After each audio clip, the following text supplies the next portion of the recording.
jumped past the fundamentals of what a workers' union does. I think you've past the fundamentals in the history of what workers' unions are based on. Even peaceful protests, us in the workers' unions generally, we see that as a laughing stock and a laughing creation of modern day. Protests were meant to stop means of production. It was meant to stop workplaces from benefiting and getting any money. And this is what would eventually strong arm people into giving workers more rights. So when you talk about the government supposedly sending the military down to your doorstep, how are they going to do that if the military is not paid? Why do you get paid? You get paid because you want to buy services, you want to buy food, you want to buy so and so. If no shop will serve you any food, if no shops will serve you any water, if no shops will serve you any services, what's the point of being employed? They don't have a military if taxes are cut. It's as simple as that. I'm not too sure what you're missing when I'm explaining the point that once you cut the funds, they don't have any services because they can't pay for these services. So this military that you're imagining, this military that doesn't fund itself and doesn't run on the fact that it's normal and everyday people, working class people, who just have jobs and need these jobs to feed themselves, to house themselves, to shelter themselves, to look after their families. I'm not too sure, like, is it Skynet you're living in? Because I haven't seen the automatons yet. So again, when you're talking about these are the things you're talking about, again I bring to you, I rarely ever see you bring up the topics of drones being put in our airspace without our permission. The unneeded, the kind of, arbitrary spying of our data. As Edward Snowden pointed out to us, Julian Assange helping him out in assistance with that. So again, you keep seemingly taking offense to the fact that I'm pointing out to you one of the main forms of fighting it and sticking it to the power is by slowly depleting them of their resources. Because again, governments are based, they're a communist form. People pay into a pot, it goes into a system that supposedly decides all of our rights and pros and cons. So again, you need to know the history of workers' union. You need to know how it functions, and you need to know how protests work. Because as much as you can laugh at peaceful protests, these people actually think that they're doing something progressive, something practical. But they don't understand the history of why protest is the way it is. Protest is there to create fusses, to create panic, to cut resources. So people and governments and businesses would lose their profits and their interest, forcing them to abide to the will of the people. It's as simple as that. I don't really know what I'm missing. If you need a further explanation, I'm very happy to give that to you. And you don't need to have people to have guns and power. In today's society, my point is when you sit there and talks about these things that the system is not working and we need a power to change it and we need power and guns and that so we can fight. I'm like, okay, unless you don't have guns, so you're not going to do anything. You're just going to say things, this is good and this is bad, morality and blah, blah, blah. No, don't take the next iPhone. Don't take this update. Don't take that credit card. Don't take that mortgage. Don't take that loan.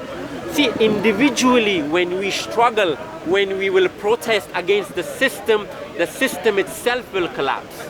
And when the system itself collapses, do you know why we don't do it? Because we are selfish.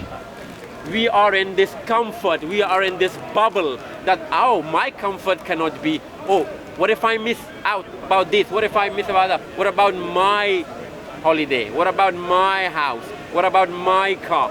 When we think selfishly, of course nothing will change.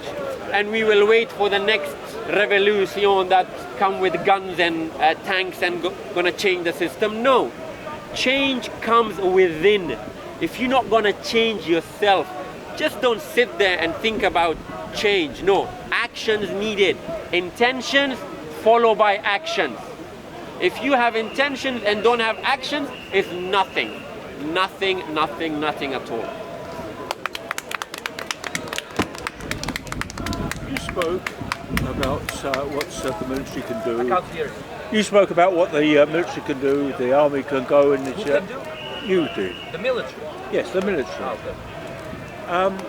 It doesn't work like that. Sorry? I say it doesn't work like that. If you've got several times in the 30s and also after the war, when you've got the I army... can barely hear you, I'm not joking. Sorry? I can barely hear you. When you got after the war, okay, I'll move next to you. With the use of the army, several times people have just gone up and chatted to the soldiers, and they've withdrawn the soldiers because it's they're afraid of them turning side. Same happened when Russians went into Czechoslovakia. Can you speak to the audience, please? Because I don't think anybody will hear anything. A whole load of Czechs went and spoke to the Russian soldiers, and a lot of them had to be withdrawn. I'm just saying it doesn't work like that. You don't Like have the what? power. Like what I said? Yes, you don't have the power to say, go and I'll go. What happens if the people say, no, I won't? Or the soldiers say, no, I won't. And also, when you talk about, he talks about unions, don't forget that unions stopped the First World War in Germany, and certainly stopped the First World War in Russia. There is the plus side to the people power that you haven't considered or haven't talked about, and it's quite great. That's what I was going to say. And also for Afghanistan, the Americans didn't just go in there arbitrarily. They went in there because they said that Al Qaeda had caused 9/11. Well, they didn't actually know that, but that's the pretext for going to war. Yes, I've practically emptied it, haven't I? Sorry. For what? and your point is, No, I'm just correcting what you said. Yes. If the people say no we won't, if the people say no we don't, the people will die by the thousands and by the millions. That's what it happened throughout history. The fact that nobody realizes here how scary it is when the government holds all the power is what I find really disheartening. It doesn't matter if people are slaves or not. It matters if people live. That is the beginning. That is the very first thing we need. If all humanity gets wiped out, what does it matter if they are free? They all get killed. Soviet Union, Pol Pot's Cambodia, Mao's China, many different examples. Yes. People died by the millions because they said no we won't, no we don't. I don't think anybody, and Rajiv, maybe you would like to hear this out because you seem to be missing my point over and over again. Try to look into specific examples where people say no we don't, no we won't, where people try to peacefully protest, to peacefully deny what's going on. German war. And people get exterminated by the millions most of the times. A few specific cases when the government has an interest in keeping a reputation, they don't attack those people. Like with Gandhi's example. A few very specific cases, most of the cases, people just die by the hundreds, thousands, millions. People just keep dying because they have no power to fight for themselves. The fact that nobody can notice that big gaping hole in the big problem that I'm talking about. It's the very reason the problem happens, because people don't see where they have no arms, when they have no ability to defend themselves. They will die. They will only be able to achieve anything with these peaceful protests as long as the government doesn't point a gun at their heads. What does it matter if the people will stop producing? If the people stop producing, the government will make slaves of them with forced labor, with their arms pointed at the workers, and the workers will go to work. They will come back to it. It happened in history all throughout it. If you don't know about that, please study history. If you do not know about all those overwhelming examples of people being forced to do what the government and what the people in charge want them to. I find it hilarious that you say study history, because history is literally rife and filled with examples of people who have used non-forceful ways of preventing or gaining some kind of human rights. We have the Haitians in the Haitian Revolution, which was in which was in Haiti at the time of the slaves. Now, it originally started off as, yes, a violent revolution, but ultimately it came down to the fact that they were making it non-beneficial to be a slave owner in the Caribbean. And this is what led to people axing slavery as a whole, because it was becoming non-beneficial, right? Wasn't the dramatic bloody war because the French just came back in their droves and absolutely slaughtered everyone. It was the direct targeting of their wallet and making it non-feasible. And I think the gentleman was talking about, were you talking about World War II by any chance? I could barely hear. World War One. World War One. And World War One in Germany was stopped by the revolution. Absolutely. Absolutely. Absolutely. Likewise, in Russia, you had the revolution by the workers. And I believe as well, Germany had a similar situation during the Nazi era as well. A lot of people just pulled out because they were like, well, no, this is not what we voted in, this is not our regime.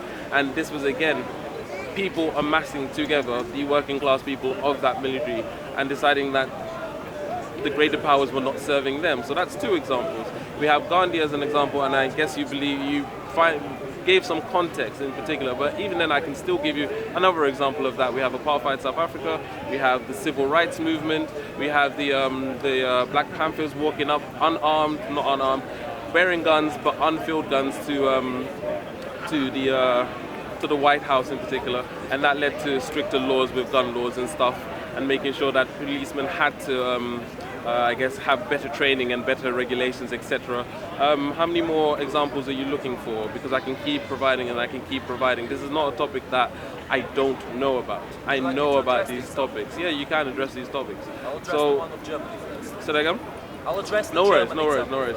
So you have that, you have civil rights as well, and then you have the particular instances during Jim Crow where segregation was rife. People were not allowed on the buses. Do you know what the people did? They boycotted the buses to the point where the business became corrupt.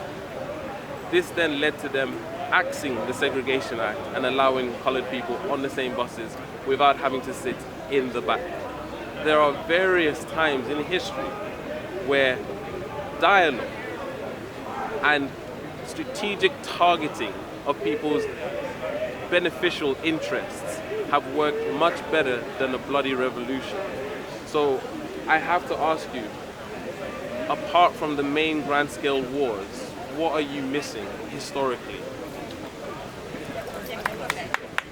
Well, I don't think I gave examples of any grand scale wars. Did you not? No, not a single war. Only mass exterminations of the people by their own leaders. That's the only thing I mentioned. And that's where the confusion comes, because you and Afghan Mo keep relating this mass extermination of your own people, of people who are already dominated by you, to war. It has nothing to do with war. War is fighting back from both sides. Extermination is different. Extermination is when one side is completely killing off the other side. There is no conflict. There's just, it's basically slaughtering, like animals. That's what extermination is. Now, I gave the example of sheep and of cattle many times. And I didn't give that example just for symbolic reasons, just to be pretty. It has to do with what I was talking about. Let's address some of the examples you gave us, some of the examples. For example, the apartheid regime in South Africa. Why did the apartheid regime work so long? Why is it that only eventually, when countries started giving up their colonies, when the momentum started going against that kind of treatment of Africans, they started giving some freedom to the Africans. They allowed Nelson Mandela to do what he wanted. Did they not have the power to just kill off Nelson Mandela and be done with it? They did, but they didn't do it because they were afraid of international opinion. It is true. They needed to keep face in front of the other countries. That's why the British decided to let go of slavery. Not because the slaves forced them to. Not because the British just found some heart and decided, oh, you know, now we see the slaves as humans. Nothing like that. In the US, for example, the British decided to give freedom to the slaves because they wanted extra men in their army. They wanted more men to fight against the Americans, and the Americans were scared That's why the Americans gave up slavery, because they were afraid that the slaves on their side would rebel against them and would join the British. It has not, you can look it up. It is true, it is true. It is true. Your denial shows me that you don't know the situation. Let me give more. Let me address more of the examples you gave me. Germany. Germany is the worst example. Rajiv, Germany is the worst example you could have given. A few people decided not to side with the Nazis. So what? Did that stop the Nazis? Of course not. The vast majority still sided with them because they were desperate. They were desperate for a strong leader because their situation was desperate. Who could have known it would have gone to shit at that point? Who could have known? Not even Hitler knew it. Hitler thought that he was doing the right thing. And that's why I oppose people who are absolutely certain that their truth is the absolute truth, that their justice is absolute. Well, which other examples did you give me? I already spoke about India, about apartheid, about Germany. Just remind me really quickly, which other examples did you give me? I won't speak about, was it Cuba or Panama that you spoke about? Huh? Haiti, okay, I won't speak about it because I don't know a lot about the example. But I think you gave a few other examples. Could you just remind me real quick? Civil rights America. In America? Yeah. Good example. For me, not for you though. Civil rights in America, another example of the Americans trying to appease international opinion. Because that's what the Americans do. No, they need to always show to the other countries that they're doing the right thing. That's what the powerful need to do, or else everybody will turn against them. When a supreme power will just say, I am the evil one, I do whatever the hell I want, I kill whoever doesn't agree with me, well, everybody will just be against them. But if the supreme power says, I'm the good guy, I do this for good, I do that for good, and they do a few good things here and there, and they try to show it off as much as possible, then there won't be as much fighting back against them. The Americans lost the war in Vietnam. Why? They won every single battle, but they couldn't hide their true motives well enough. They couldn't show themselves as the good guy. It was obvious that they were doing it because of their own interest, and thus the American people protested against it. And what if the same protest happened in Soviet Russia?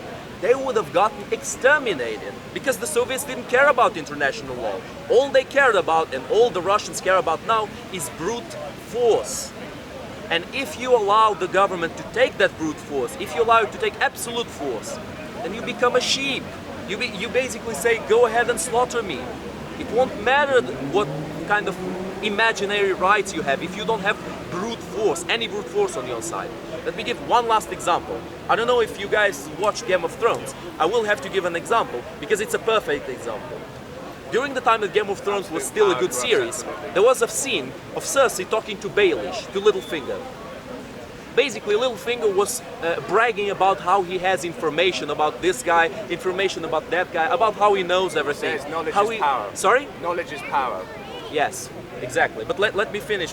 I'll go to that. I think you know why I'm giving this example. And he told Cersei, I know all of this, I have the power of manipulation over so many things. Knowledge is power. I am more powerful than you in the end. You know what Cersei did?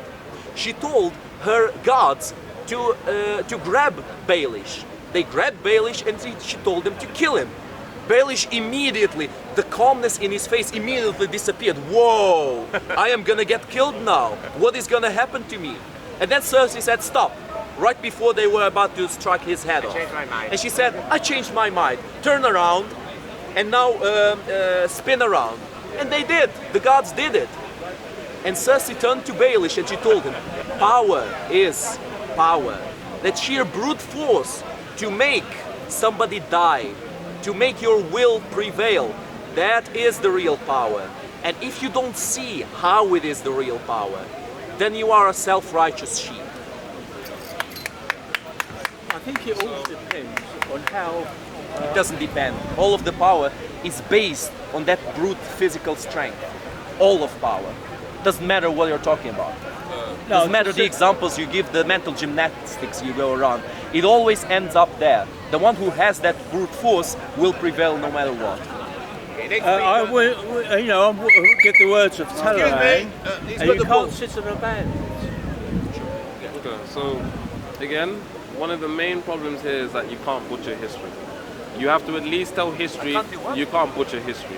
You have to at least tell history the way it is. Okay, sure.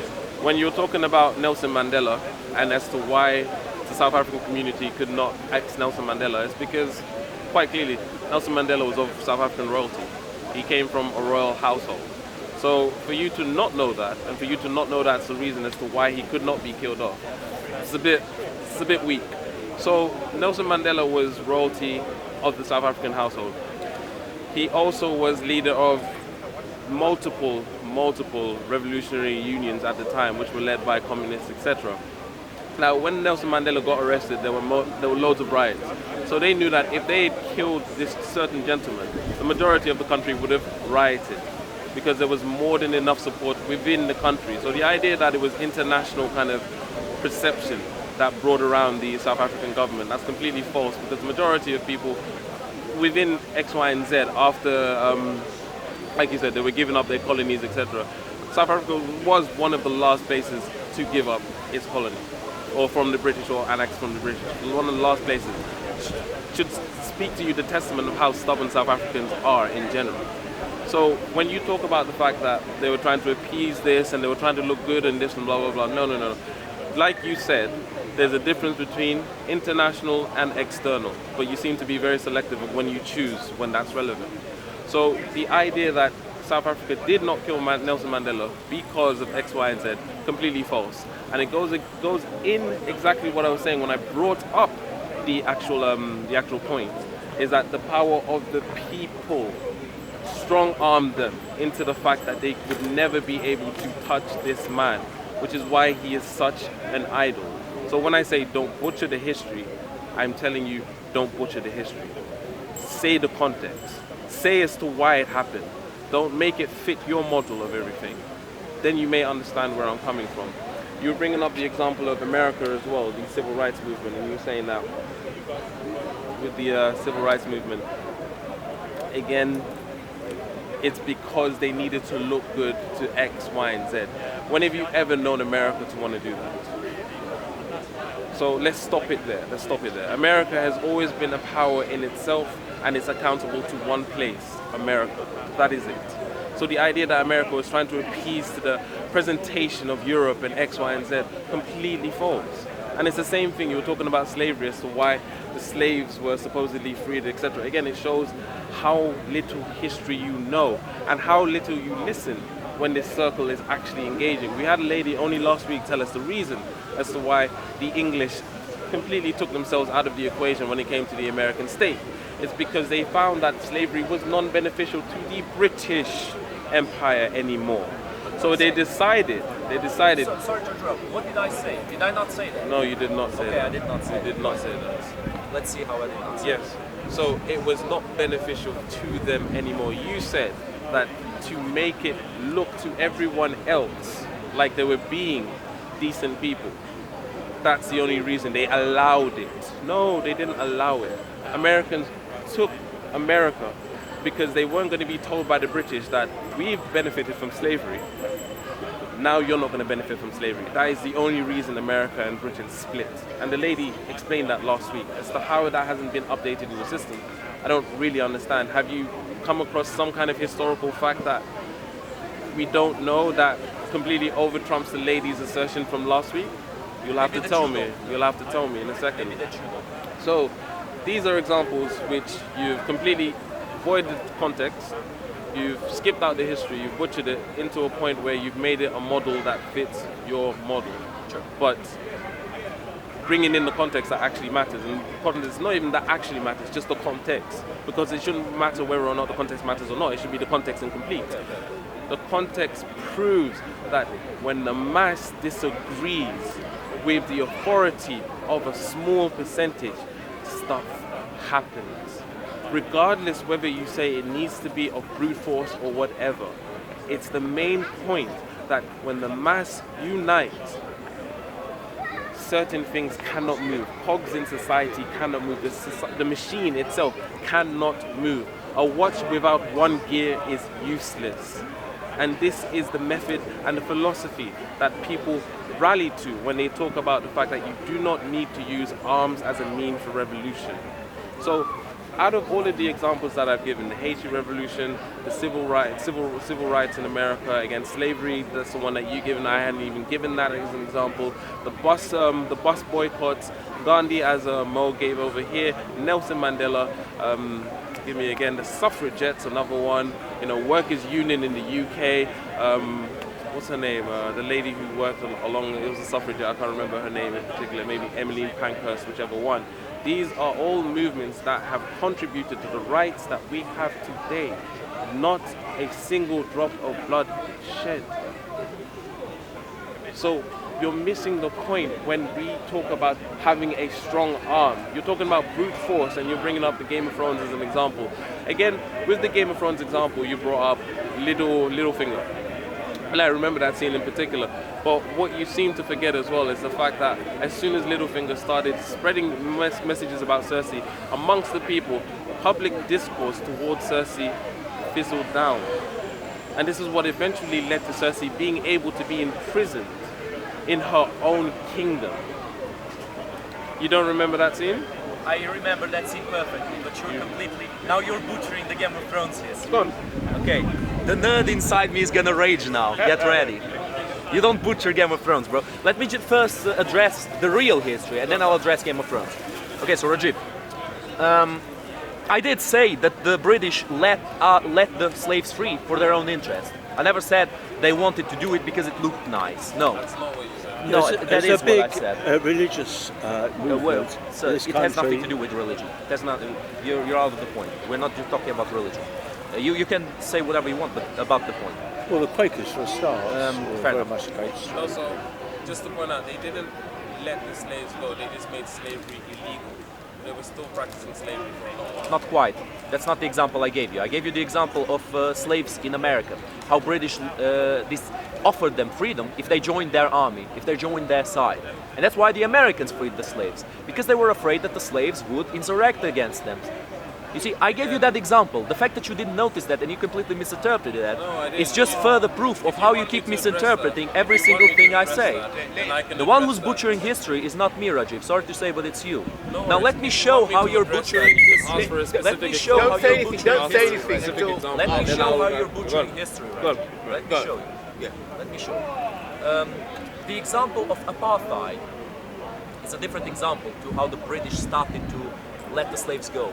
The British started to free the slaves all around the globe, and they started to promote that idea because they already had enough profit from it, and they didn't want anybody else to get that profit. That's one of the main reasons why they did that. It wasn't for benevolent means, it wasn't for benevolent reasons. They only did it because it was, in the end, profitable for them.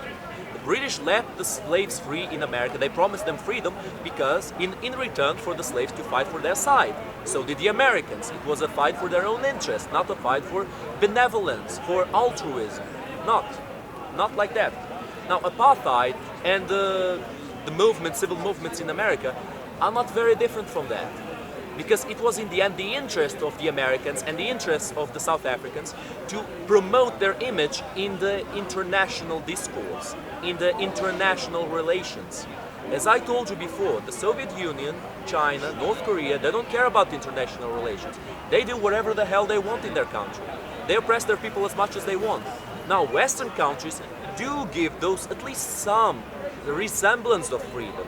That's the freedom I want to fight for. That's the freedom, that fear of international condemnation is good.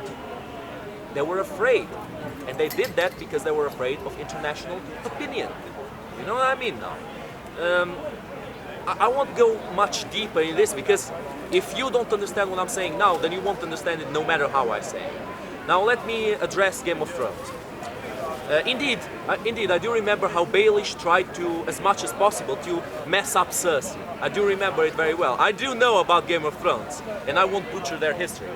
But the reason why Cersei eventually got into prison was because of Cersei's own mistake. Because Cersei gave the power to a religious fanatic whom she did not understand, she did not agree with, she thought she could manipulate him when in reality he had his own set of morals in his head. He wanted to apply his own set of morals on the world, even though the world functioned in a completely different set of morals, completely incompatible with his set of morals, because his set of morals was very dysfunctional. The world will never function in that kind of absolute truths, because absolute truths don't exist in the end. All that exists are better solutions to our problems. And you think that Baelish did everything to Cersei. Cersei did it to herself. She made mistakes, big mistakes, and she paid for those mistakes. And eventually, she made the people who made her go through that hell suffer and die. Like in the explosion of the cathedral. She basically nuked the cathedral and killed almost everybody who was against her in King's Landing. It was ruthless. But that shows you again, sheer brute force is power. Not Baelish's messing around. How did Baelish die? In a stupid way, to be honest. But Baelish died because he overestimated his ability to manipulate people. He thought he had Sansa on the palm of his hand when he didn't. When Sansa decided to fight back, Baelish had no way of defending himself because he had no real power to back him up. When he was in that room and everybody was against him and soldiers were prepared to kill him and Arya had the knife pointed at him, what could he do to defend himself? He could appeal to trial by combat, the only ability to physically assert his existence, to physically defend himself. But he didn't because the show was going to shit at that point. But anyway, that's my point. If you don't have that physical backup, you have nothing. And you give, my last point will be a question to you, an appeal to you. You give me all these examples, and honestly I think I denied most of the examples that I know of that you gave me, because they don't make sense in your, they don't actually defend your points. Oh motherfucker, fix that, look, you messed up the circle, man. I've broken the circle. Motherfucker, fix that now. Look at this guy, vandalism. But anyway, Broken the wheel. I kind of, yeah, broke the wheel. Anyway, yes, I remember now. I addressed the examples you gave me. Now you address my examples. Address the Soviet Union. Why were there no peaceful protests? Why were there no international pressure for them to give more freedom to their people? Why were there no Nelson Mandelas and Gandhis in the Soviet Union and in China and in North Korea and in Pol Pot's Cambodia and in many different social regimes, totalitarian regimes, in Nazi Germany, in Mussolini's Italy? I can give you more examples. Before the invention of Western democracy, all the different empires. Why were there no peaceful protests? Almost never. You're cherry-picking specific moments in history when it happened because they cared about international relations or they had something to gain by lying to their people, by saying we're the good guys. Address my examples now, and then we can talk.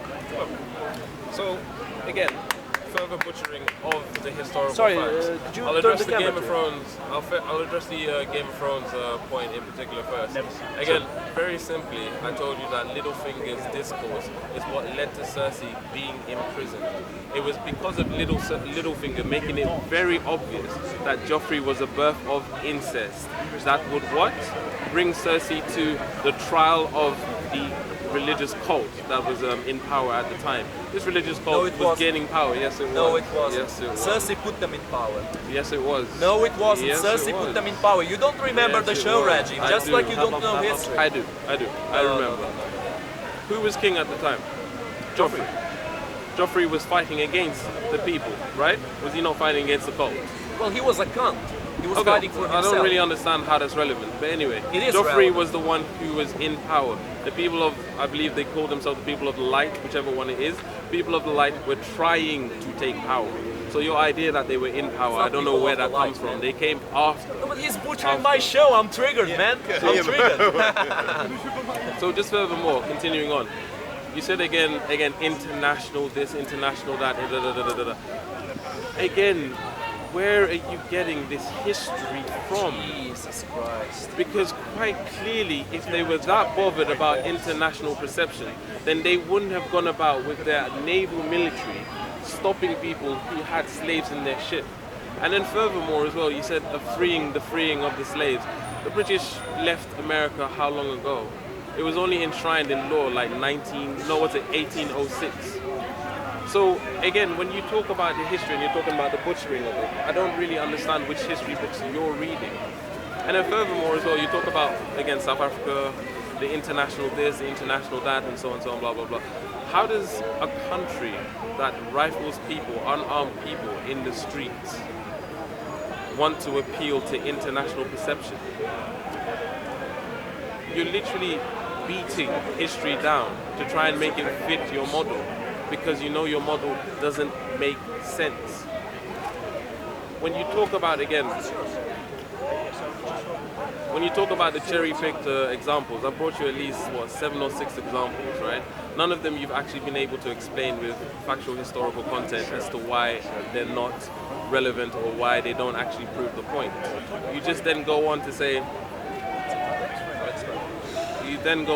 that, well, it was international this, it was international that. Let me ask you, which international presence were they trying to appease to? Because the British were trying to undermine the Portuguese, they were trying to undermine the Spanish. Yeah, go ahead. During the times that the British decided to stop slavery in their empire. Yeah. Which international? Which international? No, I said that wasn't about internationalism. I mentioned international opinion when I was talking about apartheid. Which international opinion? Oh Lord, have mercy. Come here, bro. That's the second time. Is it? Is that the chair that I fell over last week? No. Careful with the chair. If you rock on a chair, yeah. Careful with that. People that used to rocking on chairs. Yeah, don't rock the chair. Just be careful. Just be careful. So which international audience are you speaking Rajiv, about? you paid no attention. I didn't mention international opinion when I was talking about the British freeing their slaves. You just I meant said, no. You just said no. international perception. Stop it. There was international perception didn't matter on those times. Rajiv. Okay, guys. No, wait. I've been asked a question. I'll answer. Rajiv, I mentioned international opinion when I was talking about apartheid and when I was talking about movements in America. You're talking about America, but even if we speak about apartheid, which international perception?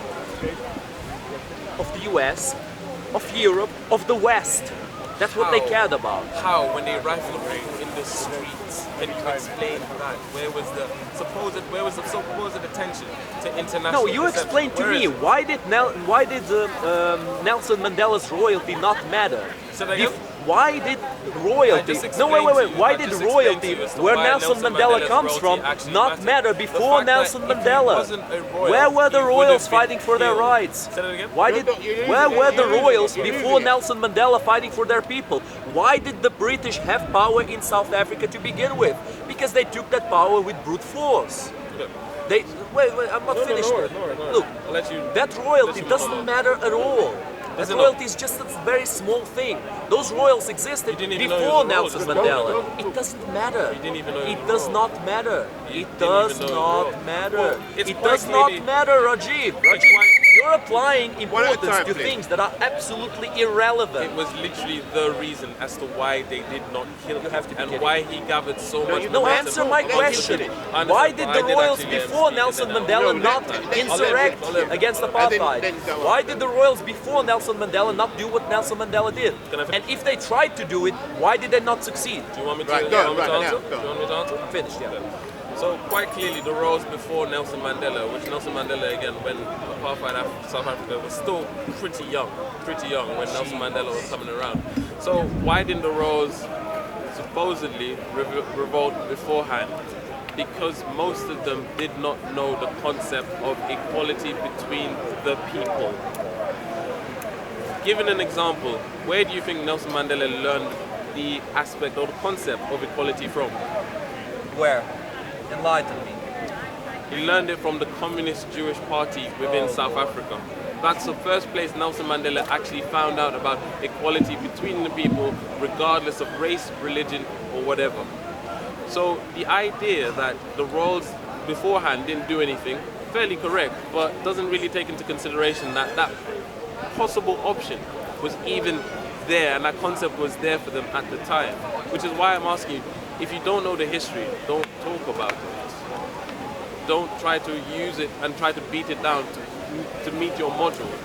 So, speaking about Nelson Mandela, the first time he actually felt any form of equality was when he visited the Communist Party. It was from then on Nelson Mandela wanted to pursue a non-apartheid South Africa. The same way the communist Jewish and communist Indians did not want an apartheid in South Africa for various reasons. So this is where it started. Nelson Mandela's royalty just allowed it so that he was not someone who was targeted and killed. There were various people who were killed as not having that royalty that Nelson Mandela did. But because Nelson Mandela did have that royalty, it spared him from being a common, casual, collateral target of the apartheid state.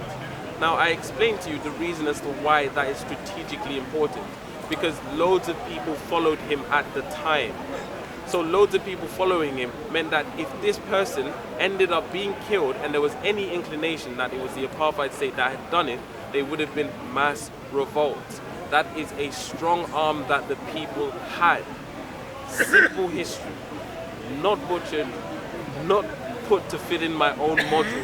So can you explain to me, where was the strong arm? Where is this international perception that you're talking about when the apartheid South African regime was one of the most roughest, the most violent, and the most dogmatic regimes you would find in Africa, generally? Can you please tell me where their attention to public perception was supposedly spouted? Who said this? What governor? What legislation? What effort? What attempt in communication with the West? Can you tell me? Right, give him a chance to answer now. Okay. Could you please tell me where was the strong arm of the people when they were being transported into slave ships to America and to South America? Where was that strong arm? Where were the Nelson Mandelas? Where were the Gandhis? Where was the peaceful protest? So you can't answer my question. No, wait. Where was the functionality of the peaceful protest? It was nowhere to be found because the power was oppressive and they were being oppressed with no power to fight for themselves. You are completely out of the conversation. You are somewhere else. You're living in an imaginary world, thinking that if you just decide, I can peacefully protest, I can do this, I can do that. It doesn't matter if I have no weapons, no power to defend myself.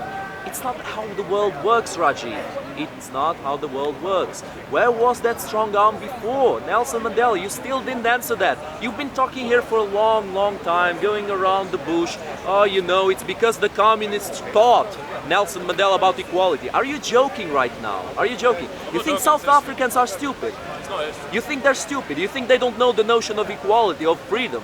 You think they don't know about it? All humans have that basic notion.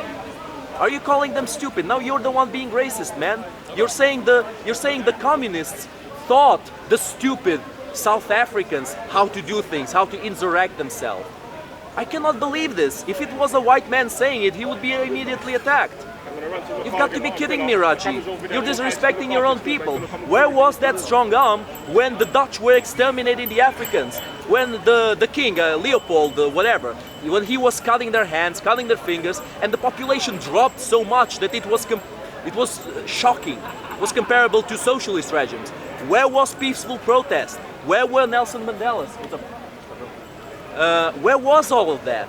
Now, Rajiv, if you can't answer that in any sense, I don't see any sense of talking to you. If you are that eager to become a sheep and to become completely dominated by power and to say, oh, I don't have weapons to defend myself, I don't have any freedom of speech, I don't have any ability to assert my will and my opinion on anything, but I can still unite with a bunch of other people and in a politically correct way, talk about the things I don't like about society. Talk about things that are politically correct, that are being popular to talk about. Like, for example, reparations. Very popular, completely dysfunctional. Keep talking about it, man. If you want to do it, keep doing that.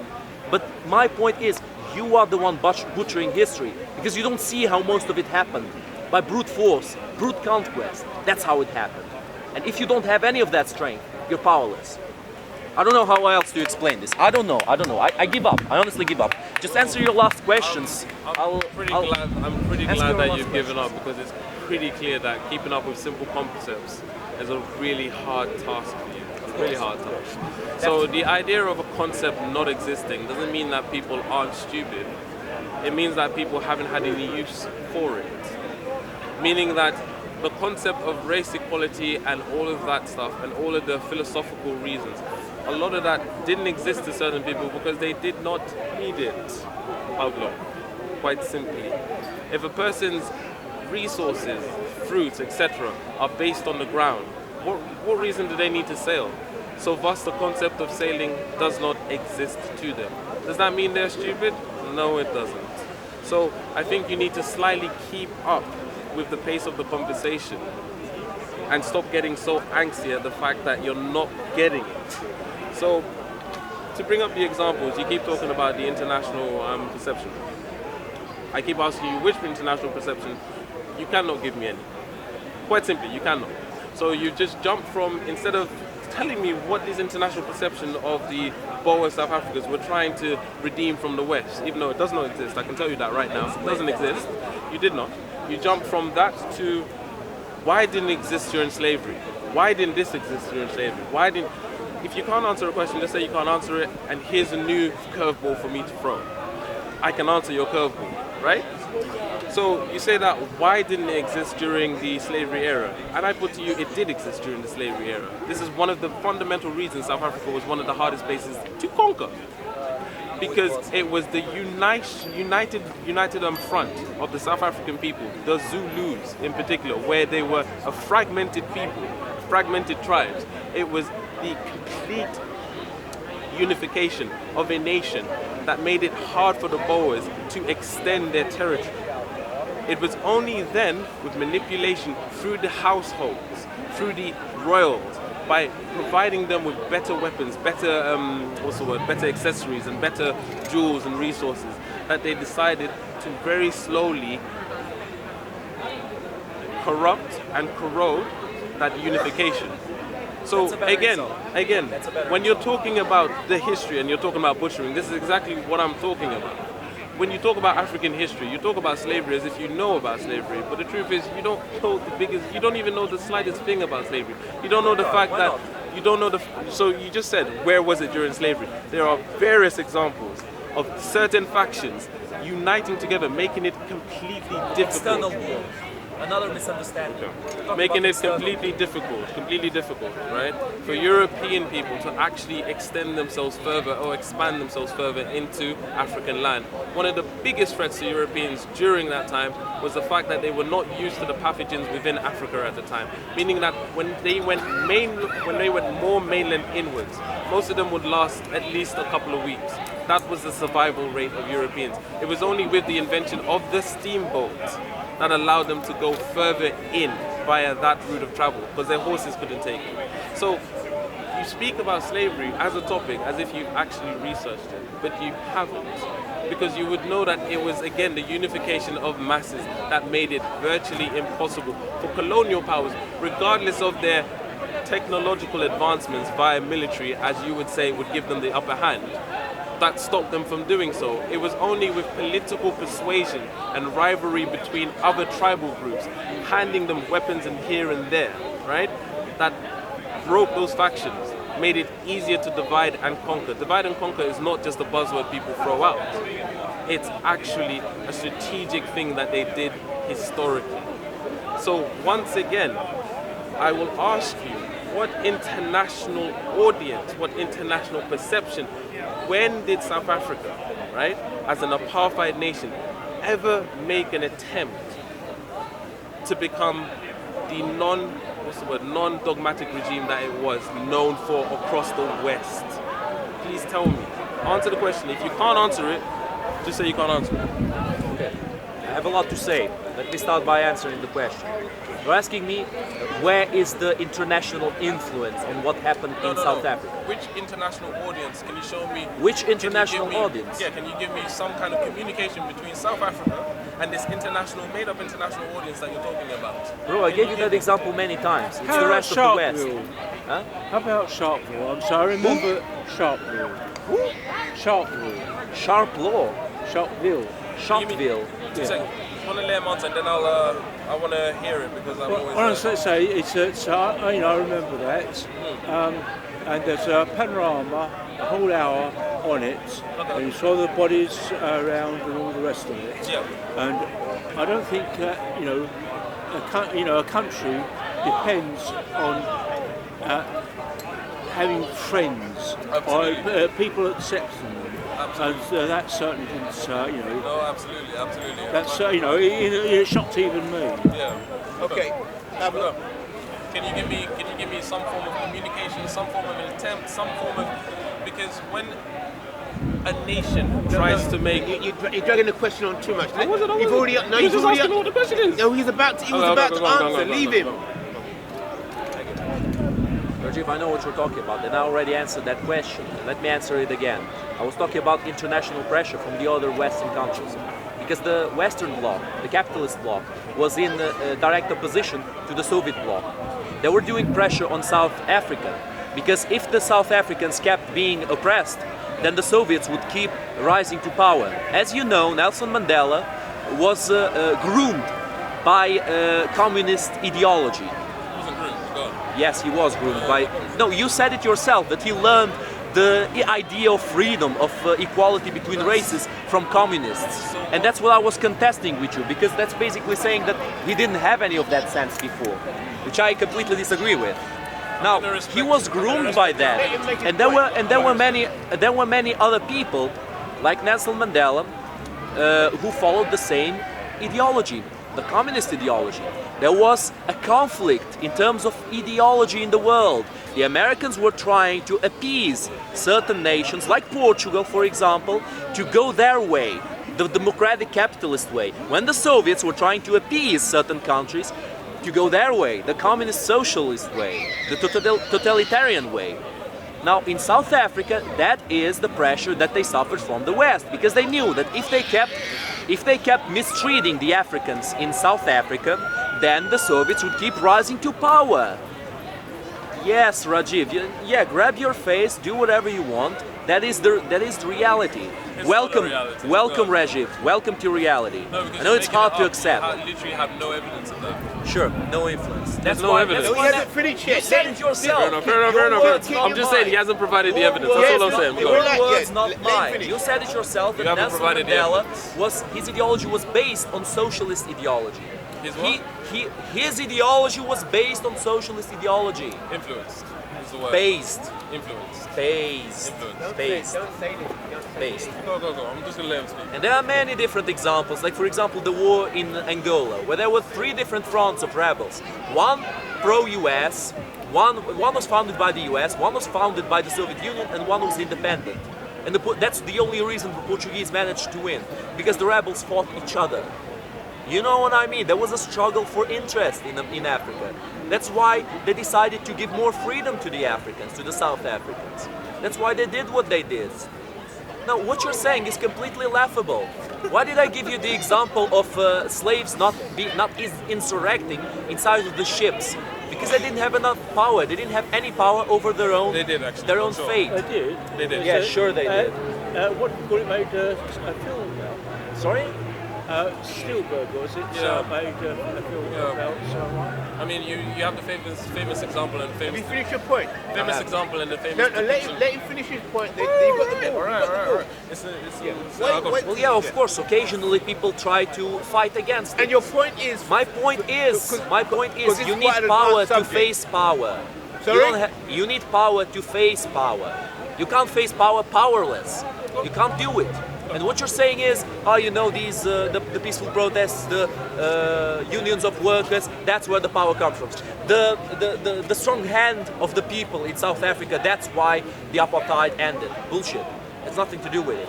If the government really wanted to assert their power, they could start exterminating the Africans, like they did with the Africans during, Leopold's rule, like they did during Leopold's Who rule. would work their factories? Sorry? Who would work their factories? Who worked the factories for Leopold's country? Don't say anything. Who did that? Who worked the factories in the Soviet Union? Who worked the factories When you in finish your Mao's point, China? then you go. Who did it? The people who were scared enough after millions of their compatriots died.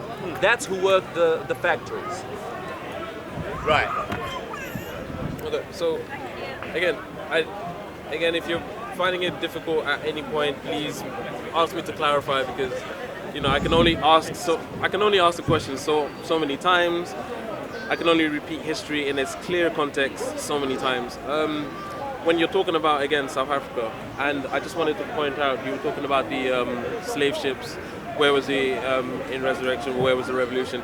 There were multiple slave ships that were known for having people that revoluted, just across, and they had to start chucking bodies. This is where the practice of throwing bodies, apart from just dead bodies that didn't survive, came, because it was about sending a message. Now, you talk about the fact that a lot of people died, and yes, we tend to acknowledge the fact that most things do come with sacrifices, unfortunately. But you can only exterminate people to a certain degree until your society starts to crumble. This is why people are explaining to you, you don't know how the military works, you don't know how society functions, you don't know how workers' unions work. Because you seem to think that slaves and people and labor is just going to come out of nowhere. No, that's not how it works. These people, like I said, I asked you who would run the factories. If they exterminated everyone, no one is a simple answer. So your idea about the whole extermination, we know about these concepts. They've always been used to send a message. That is it. And oftentimes they will use certain people and use certain examples, Snowden, Julian Assange, as examples to show that this is what happens when you think you are above the system. So we understand that these sacrifices will happen. We are saying that the way that we take this revolution doesn't necessarily mean that we have to meet them in the battlefield. We just target their resources. And that is the main point of this whole conversation. You've literally skipped from trying slavery, Russia, Mao's China, the American Civil War, with terrible explanations and context and literally depictions of all of the history, missing the context, the most important bits, and not even explaining as to why you're bringing up these points very well. So massacres, why do massacres happen? Why do people get shot in front of the streets? It's because people want to send a message. No one exterminates their workers just because. It's because people are expendable to an extent. You only need a certain amount of workers to an extent, meaning that certain people can die for you to send a message of violence out. This is what happens, and this is what communists and people who protest expect. So you're not telling everyone something they do not know. It just seems that we are a little bit further along and understand that this is the sacrifices that need to be made. We don't have to meet them in a battlefield. You're the only one that seems to be trying to focus the practicality of workers' unions into some kind of military regime. It's not needed, really not needed. So again, bringing up the examples, Russia, China, all of these places, why wasn't there this, why wasn't there that, why wasn't this? I mean, the reason Russia became the way it was is because people disagreed with the Tsars, quite clearly. Yes? They disagreed with the Tsars. They then took it so that it would be a people's party. Lenin died, and then Stalin took over. It was basically another Tsar. So again, when you're telling the history, and I ask you, don't butcher the history, I ask you please, because it's not being fair to the audience, and it's not being fair to the people who are actually listening to this deliberation between people who think military regimes and strong arms are the way forward, protests and deliberations and targeting of certain people's resources are probably the way forward, in my opinion. It's not doing a favor to the audience at all. And it's not doing a favor to any of the arguments when you paint history in such a dogmatically narrow spectrum. Only then to be met with someone who actually knows the context, actually knows the historical reasons and facts, and then just laugh it off. You have to accept debate the way it is. You have to accept information and try to evolve around that. Because if you don't, then you're just being completely narrow-minded. You're being proud for no reason, and you're literally just going off ignorance as opposed to actual deliberation and facts. So I do ask from this point on, if you're going to bring historical points, bring them at least in an accurate sense. And that's my last point. So I'll listen to this and then I'm gonna go. Good. I wanted to finish too. Now, Rajiv, maybe I'm being misunderstood by you, by somebody else. All I see is your misunderstanding and most misunderstanding. So I'll address that. I'm not saying that the peaceful protests and the union of workers are absolutely and utterly irrelevant. You did. I am Halfway through saying, the debate, no, you did. wait. I am saying they're absolutely and utterly irrelevant if the people have absolutely no way of backing it up in any way, shape, or form. Yeah. Then it's irrelevant. When you don't have freedom of speech, when you don't have ability to defend yourself physically, when you don't have any of those simple freedoms that we need, then it's irrelevant. That's why in the Western society, those unions and those protests actually have somewhat an answer. They actually provide something, because the government is not that totalitarian. The examples I gave you went over your head, because those are the examples of totalitarian governments who do not care about such things. What I'm talking about here is the progressive slipping of Western ideology and Western society into that totalitarian ideology. And that, as I said before, is what I'm afraid of.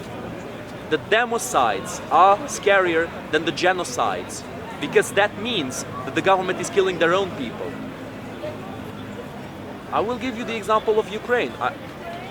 I will have to give this example again, because you don't seem to realize the examples that I'm giving you.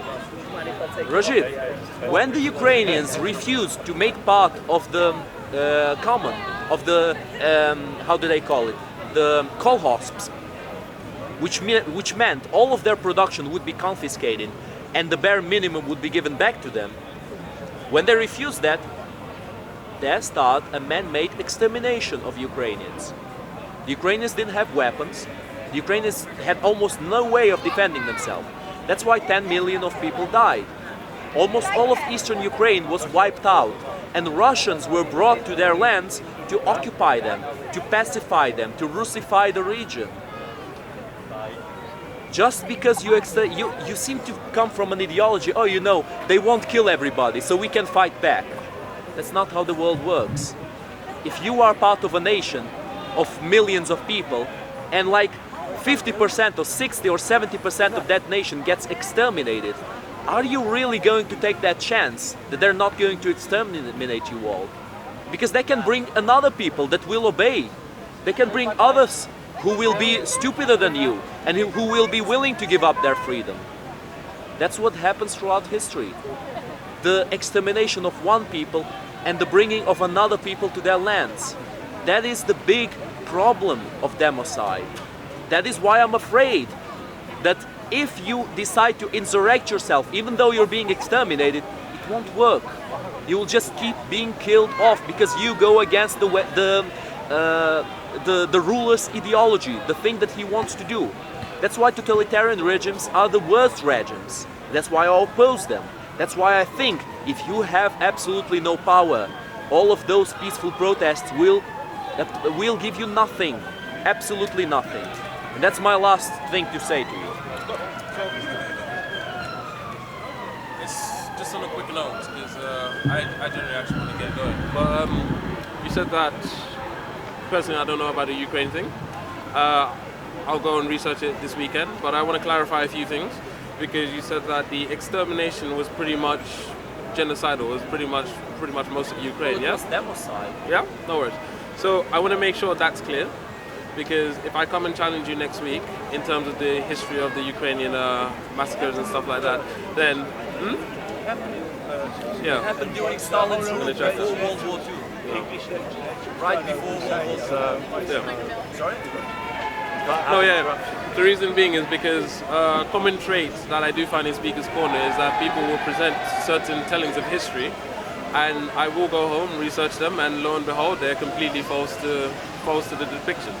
So my thing is that I want to actually see this in effect, because you're claiming that the Russians, especially after World War I and coming into World War II, and again with Stalin already setting up the gulags and killing multitudes of people, you're claiming that the Russians had more than enough people to send over to the Ukraine to fulfill all of the factories, fill all of the jobs, and fulfill all of the positions that they were exterminating. Am I correct in hearing you, yes? It's not exactly what That's I exactly said. what you said. No, it's not exactly. That's exactly what you said. No, that's not exactly So what I said. my whole point No, is Rajiv, that. listen. My You whole asked point me is a that. question. Let me answer the question. Dude, have some You don't- patience. don't- Have some patience. No, Have some wait, patience. don't ask the question if you don't want the answer. It was rhetorical. So my whole point is that I will research that. I'll have a look into that because for me that doesn't even sound like physically possible. The fact is, after a war, there was a massive deficit within numbers just generally across Europe. So that's London, France, Germany. There was a massive decline in the amount of people that they had to fill certain factories. The idea that Russia had more than enough people doesn't sound realistic to me. But again, I don't know and I'm not asserting. I just wanted to make it clear, just want to get the facts clear so that if I do challenge you next week on your assertions about the Ukrainian genocide massacre, whatever you want to call it, then you do not have a problem stating exactly what you did today. That's all. The problem is that you keep distorting everything I say, Reggie. That's the big problem here. What did I distort? Okay, what did you distort? You told me that I think that they wanted to exterminate all of Ukraine and they wanted to bring Russians there. I didn't say that for sure. No, that's what you said. That's what not you what were I said. implying. You were telling me. You want me to No, clarify? wait. No worries. No, wait, Rajiv. That's what you said. You said that the Russians had that. What I was saying is that Russians had enough population to kill off all the Ukrainians and to bring themselves to Ukraine. That's exactly what I said. That's exactly what you said. Yeah. Good. Good thing you agree with that because that's not what I said. That's not what I told you. I told you, and I mentioned many times that when a people is being exterminated, they will not go all the way. They will not wait until it's 100%. They will probably surrender at like 40, 50%, maybe 60. They will just surrender. Yes, and I told you that. No. I told you that no people will just keep waiting until they're completely gone. They will either fight or they will surrender. And that's what the Ukrainians did. They fought. With Stepan Bandera, look him up. He was the man that people keep talking shit about nowadays because he killed off many Russian soldiers and many Soviet soldiers, many socialist KGB agents that were in Ukraine. He would surround the camps that had the confiscated food. He would kill all the KGB agents. Sometimes they brought their families. He would kill their families, the women, the children, kill everybody. Return the food to the people and burn the place down. That's what he would do. It was terrible, but it was necessary because they were the ones who were exterminating peaceful people. They were the ones who were exterminating people who had no way of fighting for themselves. So that devil, Stepan Bandera, he had to fight for those people.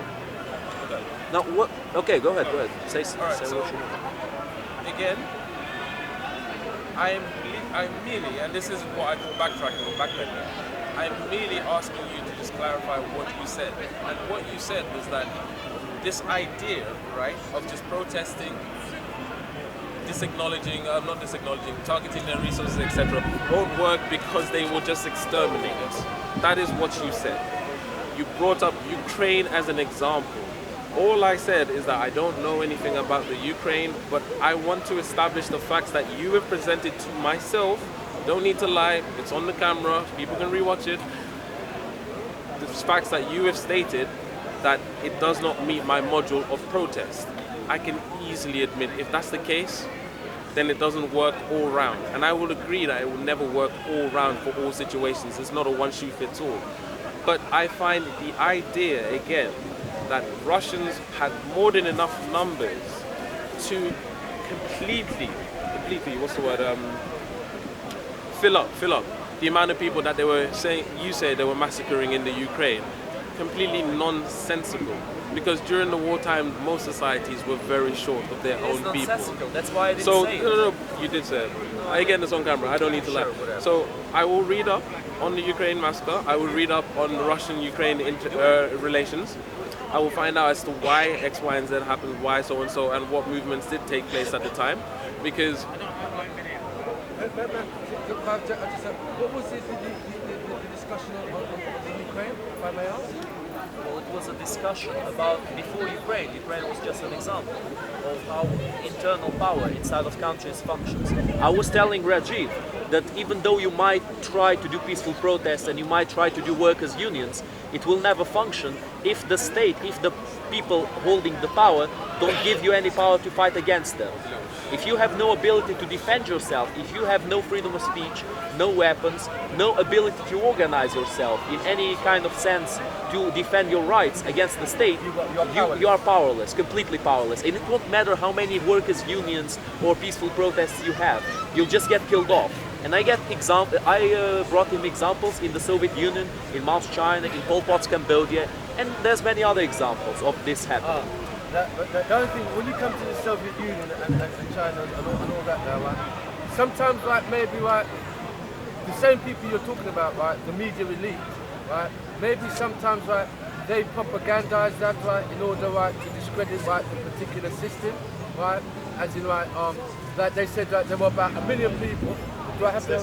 Yeah, I'll give you this. So I just wanted to end saying that I will research it and I will rewatch the videos and I will test you on your facts next week. So like are you gone? Huh? You No, gone? he was. He was already saying that he was good. So what I'm just trying to say is that, I mean, like, let me give you an example. They said, right, there were 1 million people died in Rwanda, right, through the so-called genocide, okay? Right? I doubt if Rwanda had a population of more than 1 billion. You understand me? So sometimes, right, what journalists passes as history, and sometimes, right, the so-called history is not really a factual history, right? Sometimes it's propaganda. What exactly, what part of what I said do you think is propaganda? The extermination of the Ukrainian people?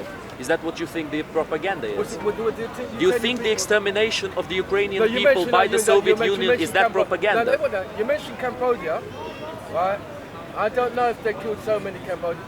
But with the extermination of the Ukrainian people, who was that done by? The Soviet Union, during Stalin. I don't know if that's true. I don't. Like, yes, I know the mass collectivization, right? If you don't know, look it up. Many people died. I know many people died, right? But this is where I am at odds, right? And we will always be at odds, right? I believe part of that is white Russian propaganda. No, it actually happened. Right? That they killed. How did they kill them? Pol Pot's Cambodia. 2,627,000 people from 1975 to 1987. This was from a guy called Rudolf Joseph Rommel. May I respond to that? Sure. Right. In English, right, they have a famous saying, right? You have lies, damn lies, and statistics. So therefore, right, most people can pick up from somewhere some form of statistic, right, to support, right, their own political view. Maybe I don't believe that 2 million people died in Cambodia. Maybe I don't believe that 1 million people died in Rwanda, because I know, right, that there's a political, that those who have a political agenda to pursue, right, they have their own figures. So, but having said that, I don't just, right, from the Ukrainian point of view, they hate Stalin, and they do. I think part of it. I know, right? Stalin was Stalin. They said that Stalin was a tyrant and whatever, right? But again, I believe part of that is white Russian propaganda.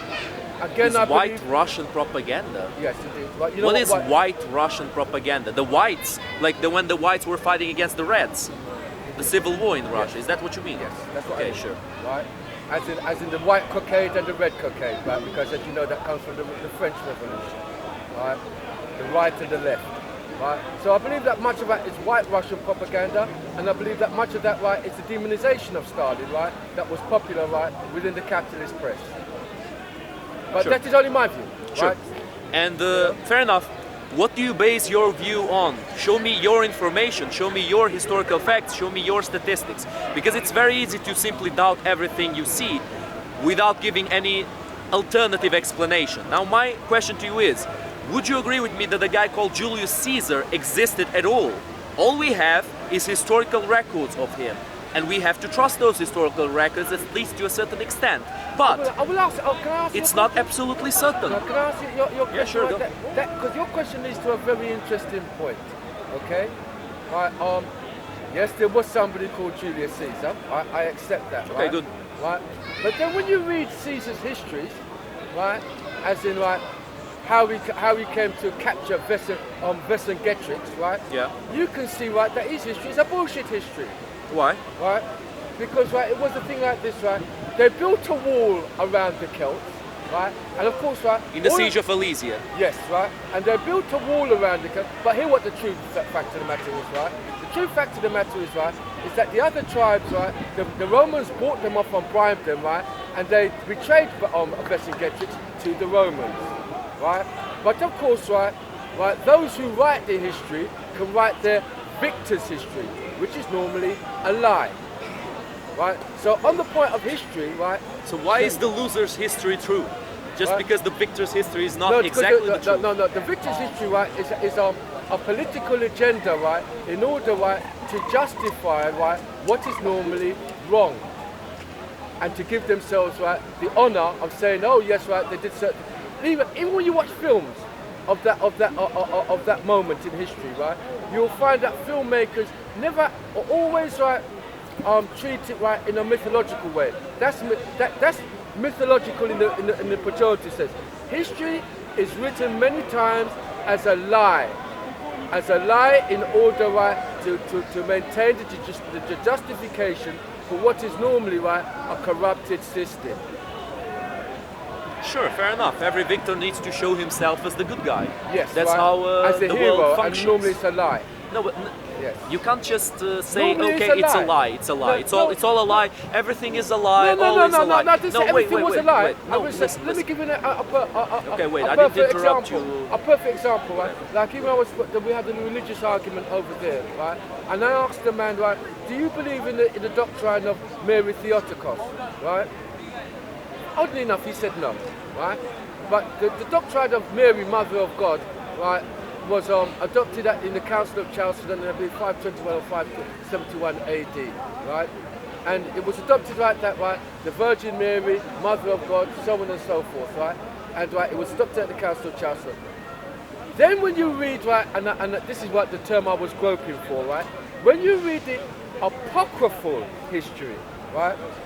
The main man that was against, right, the protagonist or the antagonist, sorry, right, in the discussion of, right, Mary Theotokos, right, was a man called Nestorian. And in the apocryphal history, it states, right, that Nestorian was struck down, right, by a mysterious illness and plague. No, he wasn't, right? He was waylaid, right, by the other bishops and murdered. But of course, right, that cannot enter the true history because it would show you, right, that there are set of corrupted but no good murderers. So the history, most histories are indeed a whitewash. A whitewash? Why a whitewash? Because it is apocryphal, No, but why whitewash? right? As in, right, it glosses it over in order, right, to make it seem pure. Okay, I see. So they try to make themselves look as the good guy. Heroes, to make themselves look heroic. I never denied that. Yes. No, What I'm saying is different to that. I didn't say you did. Sure. And actually, right, I'm not going to dispute, right, the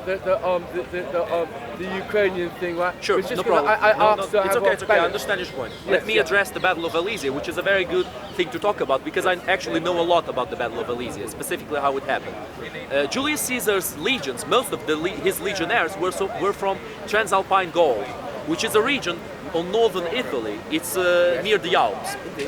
His legionnaires themselves were partially Gauls. If you They mean always treachery, do that. wait, Colonialists always do that. wait.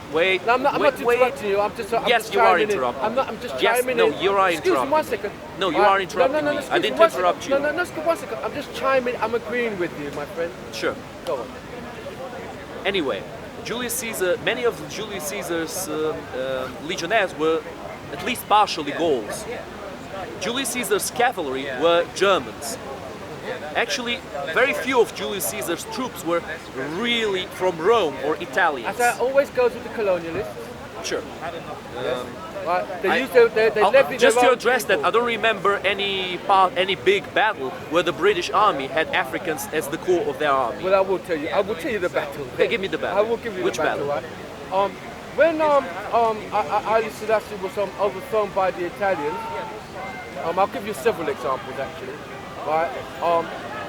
most of the colonial army was like Kenyans and other East Africans. In the defeat of Samora Toure in Guinea, most of the armies that were levied, right, to defeat him, right, were African, right. The colonialists normally never have enough power in order, right, to have their own armies as their own indigenous people. You mean right, manpower? Within, right. In Britain it's called the Thin Red Line. The Thin Red Line maintained the empire. Three things maintain colonialism, right? The first one is bribery, where you bribe the opposition. The second one is that you pay the colonial people more money than your opposition can afford to pay them, because you're a greater commercial power. And so therefore, right, that is how it's. And if I may ask, right, because I know you said that you studied, right, and I don't pretend to be an expert in classical history, right? But you studied that particular battle. I do know a lot about the Battle of Elysium. Those sources would be Suetonius and Tacitus. Well, part of the sources are from Tacitus, another part is from Julius Caesar. Unfortunately, Julius the Caesar goal, is bullshit. yeah, actually, I agree with that. A lot of what Julius Caesar says is inflating his achievements. Yes. But it can be interpreted in the correct way if you see what he was trying to achieve with that self-propaganda. Now, usually historians... He was trying to achieve imperialism. Yeah, no, wait. Yes, Wait. imperialism. He was trying to achieve power. Which is imperialism. Not necessarily. It was an imperialist act. Not necessarily. Julius Because Caesar it's an never was an empire. emperor. No, because here what now? Julius Caesar never was an emperor, and that's a big misconception. It became an empire. After him, Right? When you invaded a foreign country that is not your country and dominate them, right, to live under your central authority and rule, that is an empire. no, Yeah, I'm afraid so. not necessarily. No, it is so. No, look, No, most it is. of That's called a imperialism. huge part. No, bro, wait. I'll stop you right there. Most No. of the Roman conquests were done during the Republic, not during the Empire. They were conquering other peoples during the Republic. There was no empire. You know Indeed, what right, I mean? but nevertheless, right, whether they wanted to call it an empire or Okay, not. if you want to call them an empire, that's your no, choice. No, but it's not not my choice. historically accurate. No, yes, it no, is your no, choice. No, it is my choice. May I say something? Sure, Right? go ahead. The act of enslaving another people to your rule is called imperialism. Not necessarily. Whether you wish to hide that Excuse fact, me, no problem. excuse me. One at a time. So you make your point, then silence, then you make your point. May I say something, If sir? you're bouncing like this, No, it's bad for the camera. May I say something, sir? Right, who- I find a gentleman, right, to be civil, and I find him to be civilized, right? Right. I don't find him to be rude, as I found others to be rude. thank you. Right. So therefore, right, we have It's the cut mutual. and thrust of debate, right? Sometimes I interject, sometimes he interjects, right? Because, And but is it I- all- you but feel I it's- do- Sure, I sure, do- go ahead, I I'll do- wait a bit. I I'll do wait a respect your role as Yeah, a moderator and facilitator. Good. No, Because fair the enough, people fair enough. listening might not be as sharp as you are. Do you understand? The people listening might not understand the speed. Sure, Their sure. brain might not operate the same speed as yours. Fair enough, fair enough. So, I'll wait a bit. slow down for the public. That, For the public. That's very kind of you, right, to big us up like that. Right. Yeah, so, but nevertheless, right, as I said, right, I consider the whole act of it, right, is an act of imperialism. Whether they wish to call it that or not, right, makes no odds. But anyway, right, you have your opinion, right? I do not violently oppose your opinion. Yeah, but anyway, yeah, that was good, right? And that was my Threatening Credits work. I mean, I understand the connotation linked to the word imperialist No, it is very imperialism. often. It's an act of Okay, imperialism. Okay, fine. But Can I just say the thing that is, if you're watching, anyone can sit. We're using yeah, you can sit if you want. You but can at the moment participate. There's just two people, so there's a dialogue. Imperialism, You can sit. yeah. It's an act because it was an act of colonialism, right? No, Where it was, right? Because therefore, right? Because the colonial treaty is that, right? You accept the suzerainty of Rome, you accept our supervision, right? We take a certain amount of your profits, right? So long as you accept our suzerainty, right? That is colonialism. If, right, you want to say it's not colonialism, then, right, you're adding insult to injury, right? Not only are you taking over my land, you're also insulting my intelligence. You think Rome was a colonial empire? All empires are colonial. No. Yes. No, wrong. Yes. No. Yes. No, because that. No, that's the listen, reason. let me speak now. So what are they then? Let me speak now. Let me know I'll what answer are you. they? I'll answer you. Yes. I'll what answer are you. they? Yeah. Now that's the misconception you have about the No, it's empire. not a misconception, right? But you can say what you want to say. Yeah, let me say what I want to say. Hey. Thank you. So why was the Roman Empire not a colonial empire? Because the people they conquered, they eventually integrated them into their empire as Romans. The Gauls became Romans, the Britons became Romans, the Spaniards became Romans, the North Africans became Romans, the Greeks became Romans. All right, may I say was something? like- No, all right, I will respond to that, right? So Yeah, the I didn't French, finish yet. When the French have their empire, right? Of course, all empires, in order, right, because to achieve cultural superiority, you now have to learn their language. I am the son of immigrants, right, and formerly the descendant of slaves. I no longer have my own language that my forefathers had, right? So therefore, right, I now become integrated, right, underneath the colonial regime, right? The French call it assimilation, Assimilation. whereby you assimilate, right? It's an act of cultural superiority and cultural supremacy in order, right, to maintain your order, Okay. which is the foreign colonial imperialist order. That is why when countries gain independence, right, they try at the very least, right, to have their own language, right, as the written language. Of course, right, that is not the case in countries such as India and a lot of colonial countries, right, because the language of instruction and the language of government in India is English, right? So I do accept it, but it is indeed, right, an act, right, of cultural supremacy and colonialism. You think the Persian Empire was a colonial empire? All empires are colonial empires No. because they're built in dominance and imperialism, right? In order, What was right, so to- colonial about the Persian Empire? They didn't have slavery, they had lots of freedoms for their own people, they improved every single part of the empire that they conquered. What was wrong with their empire? Okay, now may I say this? Yeah, go ahead. Okay, now. The valuative assessment is. I'll give another historical example. I'm not a great philosopher, right? My reading is in history, right? So I'm not a great philosophizer. So anyway, indeed, when the Italians took over Ethiopia, yes, indeed, right? They built roads and they built a transport system, right? In order, right, to ship out the various goods, in order to facilitate, right, them making their profits and making their money. Okay? Yeah, Italy was a colonial empire, true. No, so it was. So the word that we use here, paradoxically. Yes, indeed, colonialism, right, does indeed improve the economic infrastructure of the subject country in order, right, to improve, right, the economic profit of that country, right, for their own greedy ends and means. The motive is indeed, right, for their own greed and then, sorry, the word that Well, was it's struggling, fundamentally different. the word I was struggling for, right, was for their own aggrandizement, right? It is not meant, right, as in, right, oh yes, right, we're giving them civilization. But paradoxically, it has to be said, right, that within colonialism, within cultures, right, that were, okay, I will freely admit, right, that were lesser advanced, if you want to call them backward, yes, right, they will build an economic infrastructure, so therefore, right, they can make their exploitation more efficient. Bro, the fundamental and completely impossible not to notice differences between colonial empires and empires like the Persian Empire.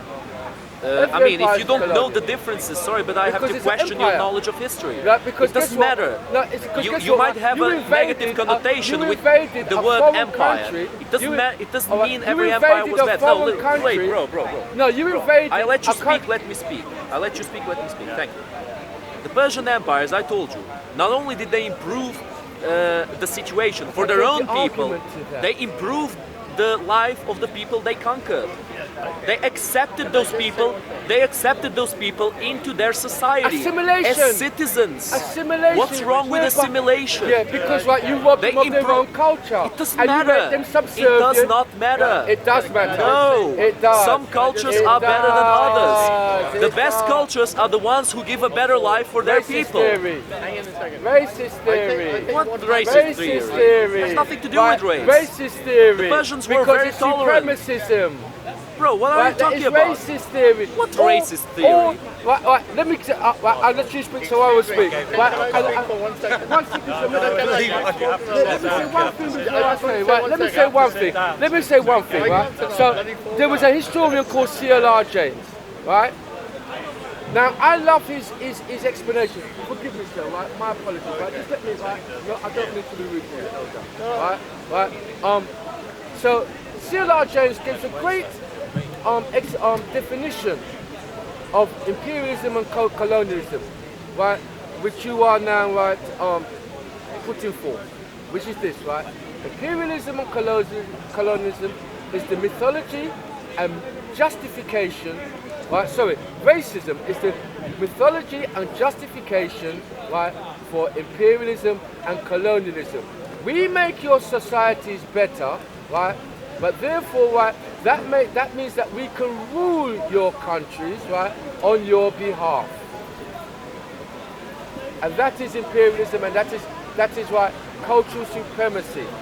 But don't get me Do you wrong. know that is anything the about way the of- Persian Empire? Anything? That is the way of the Happened to world. everyone there, brother. No, do you know anything about the Persian Empire? Anything, how they were ruled? No, I know the history of colonialism. No, you don't know No, the I history of do. the Persian Empire. You don't seem to I know know. the history of colonialism. It ain't just about Persia, it's everyone. Don't rock it. Everyone's had a bad time with it. You know what I mean? Right, and then right, I respect your point, you respect my point. And everyone had to assimilate at once. I can't hear you. Because you subjugated. I can't hear you, sir. You have to stand inside. Can't hear you, I man. can hear him. No one can hear you, I can hear him. Well, Yeah, you're but we close can't. to I can hear him. him. You're close to him. Right? It's If one you've word. got something important to say, it's okay. It's No, okay, no, yeah, no, whatever. excuse me. No, one second. I'm telling you what. No, this man, No. this man is a softly spoken gentleman. Right, and you are Actually, give him fucking. Okay, goodbye. Goodbye. Sorry, excuse me, and there's no need to be rude to me either. Now we've lost the No, plot. no, that is Give rude. alcohol to people in Don't be Speaker's rude. Corner. It's Don't give goodbye alcohol rude. to people in Speaker's Corner. So you're Ruins saying goodbye conversations. is rude. Because you're up in my face and you're being aggressive. Oh shit. You're standing on my stuff. Right? I'll come out of your stuff and now I'm telling And you. now you're against my on my I know chair. what now. I know what now. Right? I'm not going to go into pedantry. Right? Good. Right? Hear what now? You can't bully me. I'm not trying to bully you. All right? Because Free you can't. speech. You've Because got you free speech. I've can't. got free Because you speech. can't bully me. I'm not trying to bully you. And you know what now? You can turn up in my face and look in my face, right? I'll stand here. And give it back, man. I'm not bad. All right, and gangster, right? But you can't bully me. I'm not trying to bully you.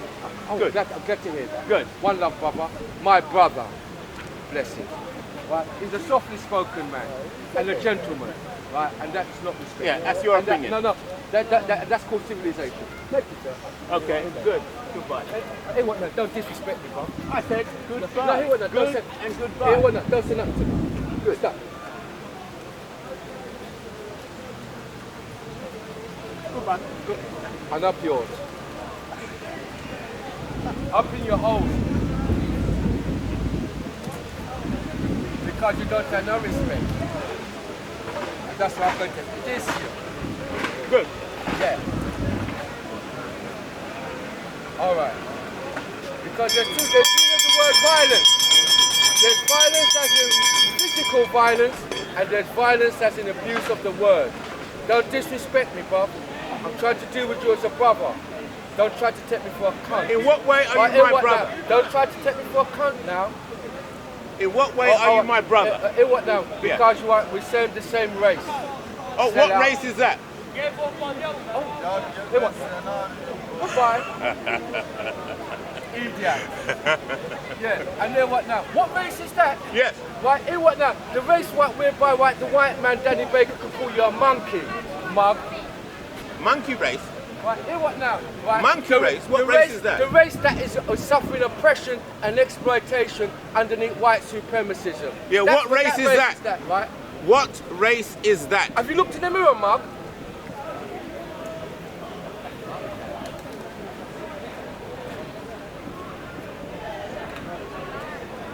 Content over everything. Content over everything. From your melanin. Man, say it straight. Man, don't listen to BBC. Man, don't listen to ITV. This idea that listen. in order to find the needle, you have to take in the whole haystack, right? And you know, this led to a lot of problems in Britain, right? Because we are so eagerly helping Americans collect information about our people over here at home. A lot of people working at GCHQ, which is the British equivalent of the NSA, they were working on something called Operation Optic Nerve. And a lot of these women and